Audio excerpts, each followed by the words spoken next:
Is it better for a TCG to have a rotating ban list or not? Rotating ban lists are a tool that's used by TCGs to continue active purchase of their game.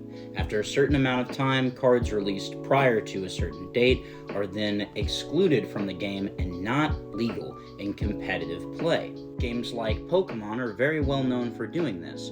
By placing set letters at the bottom of each card, they then set dates that those set letters are no longer legal for competitive play. Standard Magic the Gathering does a very similar thing. But Magic the Gathering has multiple different formats, some of which don't have a rotating ban list at all. And you have games like Yu-Gi-Oh!, which instead just have a hard ban list and do not have a rotating set list at all. And you can play cards from the beginning of Yu-Gi-Oh!'s history, even today, if they're legal for competitive play. Collectors and casual players prefer formats that do not have rotating ban lists, because it allows them to access their entire collection of the game in order to build and play their decks, which is possibly why the format of Commander became so popular, because you could use cards throughout the game's history.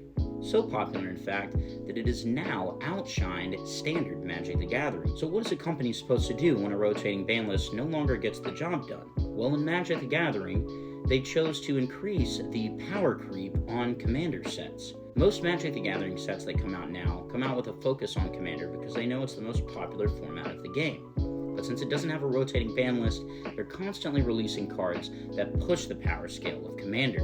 This led to the Commander Rules Committee deciding to release a new ban list and ban certain cards that were increasing the power scale of the game exponentially. Players and collectors were very upset by this decision, but the Rules Committee felt that Commander was getting out of hand. The Commander Rules Committee existed separately from Wizards of the Coast at the time, even though that's no longer the case due to the community reaction to the announced ban list.